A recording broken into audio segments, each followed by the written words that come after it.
Salve Regina, Mater misericordiae, vita dulcedo, espes nostra salve.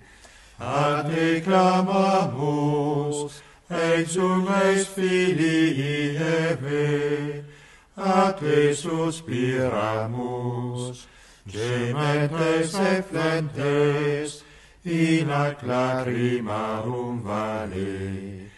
Eia ego, advocata nostra, illos tuos, misericordes oscuros, ad nos converte.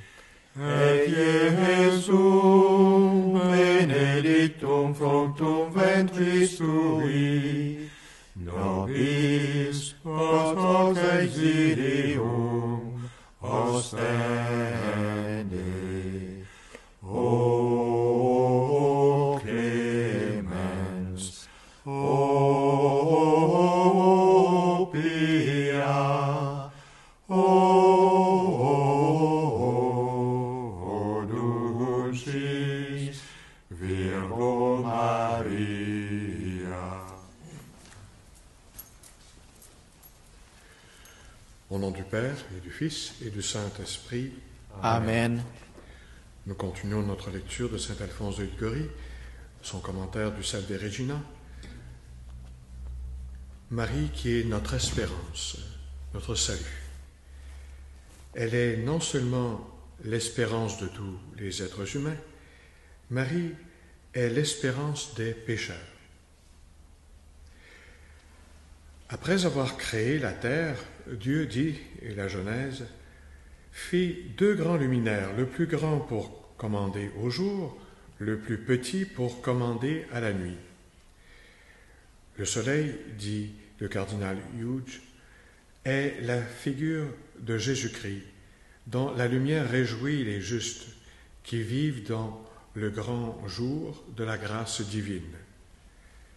La lune est la figure de Marie, grâce à qui la lumière divine arrive jusqu'aux pécheurs enveloppés dans la nuit du péché. Puisque Marie est cet astre propice aux malheureux pécheurs, que doit faire une pauvre âme qui s'est engagée dans la nuit ténébreuse de la faute? Pour elle, le soleil ne luit plus, car elle a perdu la divine grâce. Eh bien, dit le pape Innocent III, qu'elle se tourne vers celle qui est figurée par la lune, qu'elle implore Marie. La Vierge bénie lui procurera, avec la lumière pour reconnaître la tristesse de son état, la force pour en sortir au plus tôt. L'intervention et les prières de Marie, dit saint Méthode, amènent continuellement d'innombrables pécheurs à la conversion. L'un des titres sous lesquels la Sainte Église veut que nous invoquions la Divine Mère, celui qui encourage le plus les âmes coupables, c'est le titre de refuge des pécheurs que nous lui donnons dans les litanies. Il y avait anciennement chez les Juifs des cités de refuge. Une fois entrés dans leur enceinte, les criminels se trouvaient à l'abri des châtiments mérités. Maintenant, ce grand nombre de cités de refuge n'existe plus. Il nous en reste une seule, et c'est Marie, de qui le prophète a dit « Pour ta gloire, on parle de toi, ville de Dieu ». Avec cette différence, cependant, que ces villes de l'ancienne loi n'offraient leur protection ni à tous les criminels, ni pour toutes sortes de délits, tandis que, sous le manteau de Marie, tout pécheur, quels que soient ses crimes, trouve la sécurité, à la seule condition de s'y réfugier.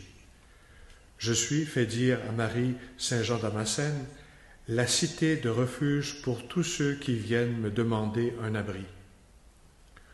Recourons à Marie, et c'est assez.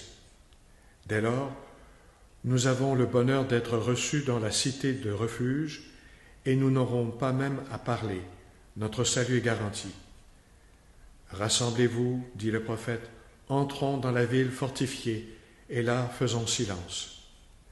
Cette ville fortifiée, d'après le bienheureux Albert le Grand, c'est Marie. Elle réunit toutes les puissances de la grâce et de la gloire. Demeurons-y en silence.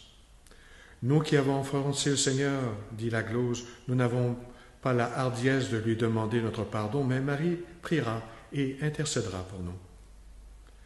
Aussi, un pied auteur exhorte les pécheurs à chercher en foule un abri sous le manteau de la Sainte Vierge.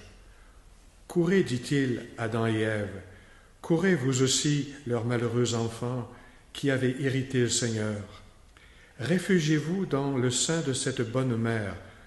Ne savez-vous donc pas quelle est la cité de refuge, l'unique espérance des pécheurs? L'unique espérance des pécheurs. C'est ainsi que déjà saint Augustin appelait Marie. Et saint Éphrem, après l'avoir proclamée l'unique avocate des pécheurs et de tous les malheureux sans ressources, lui parle ainsi. « Je vous salue, ô refuge des pécheurs et leur asile. Oui, ô Vierge bénie, c'est auprès de vous seuls qu'ils trouveront bon accueil et sécurité. » Et c'est, remarque un auteur, ce que David veut nous faire entendre par cette parole. Le Seigneur me réserve un lieu sûr, et il me cache au plus secret de sa tente, de son tabernacle. Quel est ce tabernacle de Dieu? C'est Marie. Tabernacle, dit saint André de Crète, façonné par Dieu même, et dans lequel Dieu seul est entré pour accomplir les mystères sacrés de notre rédemption. À notre sujet se rapporte aussi ce mot de saint Basile que Dieu, en nous donnant Marie, a ouvert pour nous un hôpital public, un hôpital où sont reçus tous les malades dès lors qu'ils sont pauvres et dénués de toute autre ressource. Et puisque les hôpitaux sont construits exprès pour recueillir les pauvres, à qui, je le demande, appartient-il d'y être admis de préférence, sinon aux plus indigents et aux plus infirmes? Aussi, dès qu'une âme se reconnaît plus indigente, c'est-à-dire plus dépourvue de mérite, qu'elle se sent plus accablée par les maladies spirituelles que sont les péchés, pourquoi ne tiendrait-elle pas à Marie ce langage? Grande reine, vous êtes le refuge des malades pauvres. Ne me repoussez donc point, car l'excès de ma misère et la gravité de mes maux me donnent plus qu'à d'autres le droit d'être accueilli par vous. Disons-lui encore avec saint Thomas de Villeneuve, tous, tant que nous sommes pauvres pécheurs, nous ne connaissons pas d'autre refuge que vous. Vous êtes notre unique espoir. Nous n'avons de confiance pour notre salut qu'en vous seul. Vous seul êtes notre avocate auprès de Jésus-Christ. Tous nous tournons vers vous nos regards. Dans les révélations de sainte Brigitte, Marie est appelée l'astre précurseur du soleil.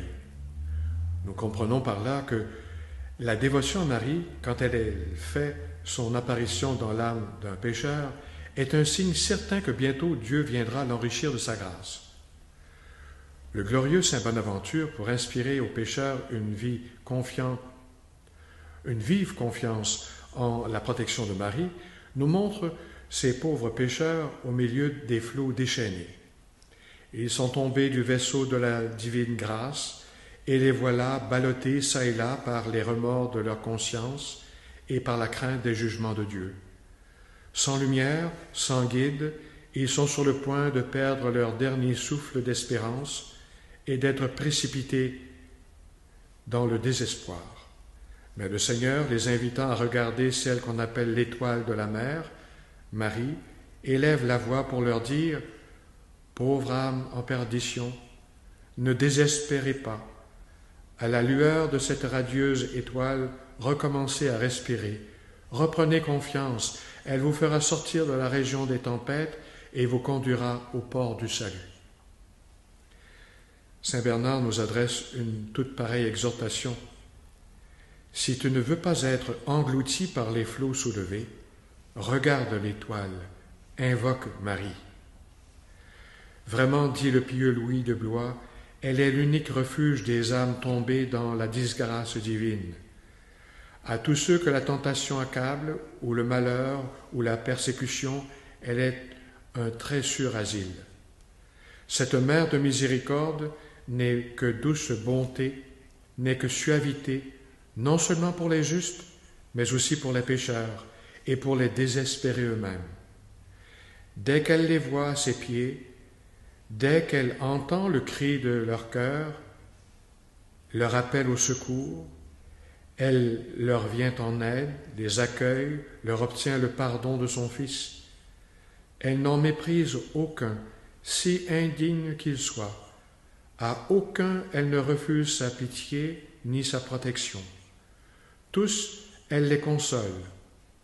Une prière, un faible soupir, et la voilà présente et secourable. Le charme de sa bonté triomphe souvent des cœurs les plus rebelles aux attraits de Dieu. Elle s'attache ces cœurs, puis elle vient à bout de les réveiller, si profonde que soit leur mortelle léthargie. Pour qu'elle puisse ainsi captiver les âmes, les préparer à recevoir la grâce divine et enfin les rendre dignes de la gloire éternelle. Dieu a doué de telle sorte cette fille bien-aimée que nul ne puisse craindre de l'aborder, tant son naturel compatissant et affable rend facile le recours à son intercession. Le pieux auteur conclut finalement: il est impossible que celui-là se perde qui cultive avec zèle et humilité la dévotion à Marie. Comme un platane, je me suis dressé, dit Marie. Voilà ce qu'elle nous fait entendre par cette comparaison. De même que le platane offre son ombrage aux passants pour les défendre des ardeurs du soleil, ainsi, quand elle voit le courroux de la justice divine s'allumer contre les pécheurs, elle les invite à se réfugier sous l'ombre de sa protection. Interprétant la plainte d'Isaïe, voici, Seigneur, que tu étais irrité, mais nous avons encore péché, et nul ne se réveille pour prendre appui sur toi. Saint Bonaventure fait cette réflexion. Non, avant que Marie fût au monde, il n'y avait personne qui osât retenir le bras de Dieu. Mais maintenant, si Dieu est irrité contre un pécheur et que Marie entreprenne de le défendre, elle empêche son Fils de frapper et sauve ainsi le coupable. Personne, ajoute le saint docteur, n'est à même, comme Marie, d'étendre ainsi sa main devant le glaive de la justice divine et d'en arrêter les coups destinés aux pécheurs. Richard de Saint-Laurent exprime la même pensée. Avant la naissance de Marie, le Seigneur lui-même se plaignait qu'il n'y eût personne pour l'empêcher de punir les pécheurs. Maintenant, Marie est là pour retenir sa justice et apaiser son courroux. C'est pourquoi saint Basile anime ainsi les pécheurs à la confiance. Ô pécheur, ne perds point courage. Pour tout ce qu'il te faut, adresse-toi à Marie, implore son assistance. Toujours tu la trouveras prête à te secourir, car c'est la volonté de Dieu qu'elle nous donne aide et protection à tous et en tout. Cette mère de miséricorde a elle-même un tel désir de sauver les pécheurs qu'elle s'en va à leur poursuite, et s'ils consentent à l'invoquer, elle se charge d'en faire les amis de Dieu. Isaac avait promis de donner sa bénédiction à Ésaü, dès que celui-ci lui aurait fait manger du gibier apprêté à son goût. Mais Rebecca voulait que cette bénédiction fût réservée à son autre fils, Jacob. « Va dans le troupeau, lui dit-elle, et apporte-moi 2 beaux chevreaux. Je préparerai pour ton père un bon plat, comme il aime. » Rebecca, remarque saint Antonin, est ici la figure de Marie, et les chevreaux représentent les pécheurs. « Apportez-moi des pécheurs, dit Marie aux saints anges. Je les assènerai si bien, en leur apportant contribution, en leur obtenant contrition et bons propos, que mon divin Seigneur les trouvera bons et agréables. » L'abbé Francon insiste sur la même pensée. Marie, nous dit-il, est si experte en son art que les chevreaux apprêtés par elle valent du cerf exquis et sont même meilleurs. la Sainte Vierge a fait à Sainte Brigitte cette révélation.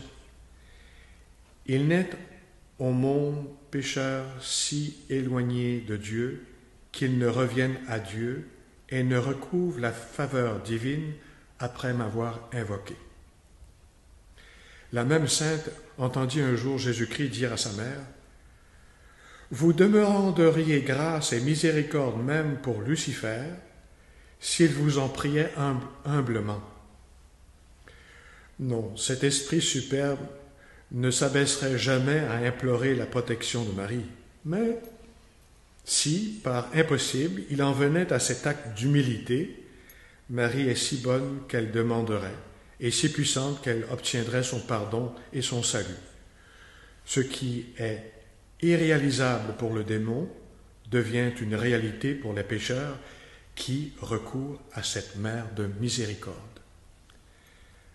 Implorons cette mère de miséricorde par sa prière. Réjouis-toi, Marie, comblée de grâce, le Seigneur est avec toi. Tu es bénie entre toutes les femmes, et Jésus, le fruit de tes entrailles, est béni.